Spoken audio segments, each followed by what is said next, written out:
Membaca adalah salah satu keterampilan dasar yang membuka pintu menuju pengetahuan dan pemahaman dunia. Sejak dahulu, manusia mengandalkan teks dan tulisan untuk mentransmisikan informasi, budaya, serta sejarah dari satu generasi ke generasi berikutnya. Namun, di era digital ini, informasi yang kita terima tidak selalu benar, dan seringkali, kita salah membaca atau salah memahami pesan yang disampaikan. Kesalahan dalam membaca atau menginterpretasikan informasi dapat membawa dampak besar, mulai dari kebingungan hingga manipulasi sosial yang berbahaya. Dalam bukunya Salah Baca, Umberto Eco mengajak kita untuk lebih kritis dalam menyaring informasi dan memahami dampak dari kesalahan membaca serta penyebaran misinformasi. Buku ini menyoroti bagaimana informasi yang salah dapat memengaruhi cara kita berpikir, mengambil keputusan, dan berinteraksi dengan dunia di sekitar kita.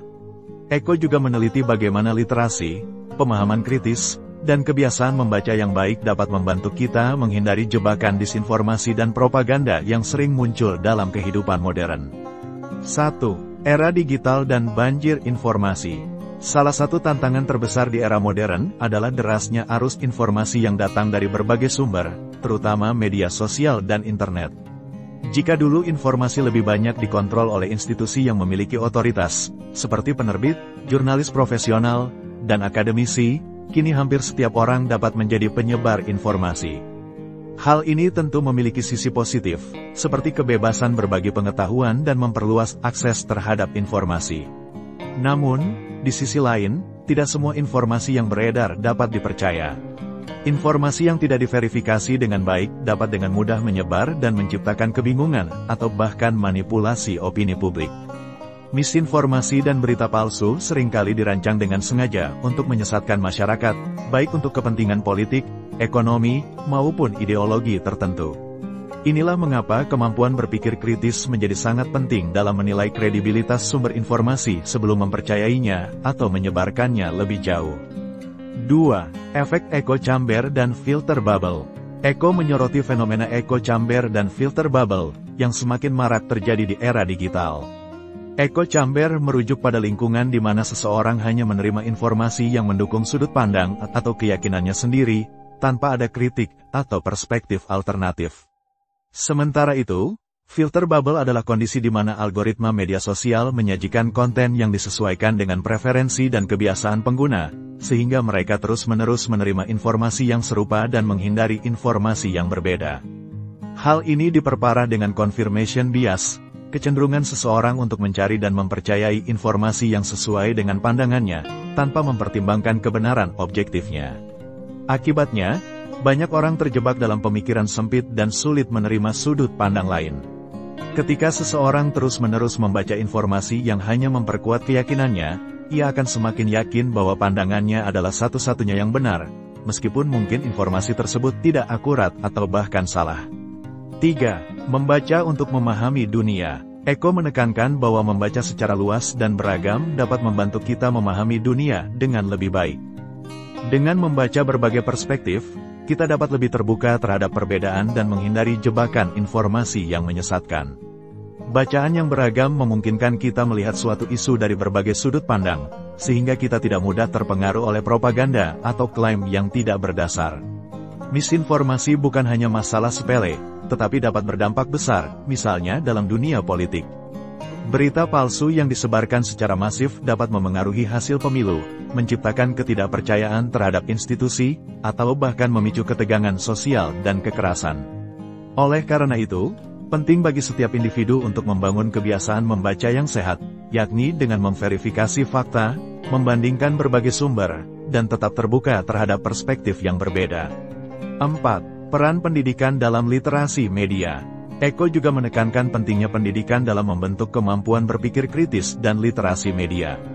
Sekolah dan institusi pendidikan memiliki peran besar dalam mengajarkan siswa untuk menganalisis dan memverifikasi fakta sebelum menyebarkan informasi. Di era digital, literasi media menjadi sama pentingnya dengan literasi baca-tulis tradisional.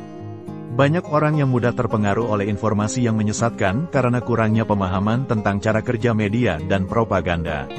Misalnya, tidak semua orang memahami bagaimana berita diproduksi, bagaimana algoritma media sosial bekerja, atau bagaimana kepentingan politik dan ekonomi dapat mempengaruhi arus informasi.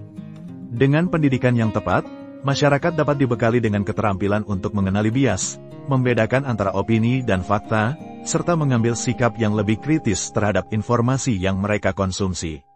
5. Sejarah penyensoran dan manipulasi informasi. Lebih jauh, buku ini membahas sejarah penyensoran dan bagaimana kekuasaan seringkali berusaha mengontrol arus informasi. Sejak zaman dahulu, banyak penguasa yang berusaha mengendalikan apa yang boleh dan tidak boleh dibaca oleh masyarakat. Buku-buku yang dianggap berbahaya atau subversif seringkali disensor atau dilarang, sementara propaganda digunakan untuk memanipulasi opini publik. Di era modern, meskipun akses terhadap informasi lebih luas, bentuk-bentuk penyensoran baru muncul, misalnya melalui regulasi internet, manipulasi algoritma, atau kampanye disinformasi yang dilakukan oleh negara maupun kelompok kepentingan tertentu.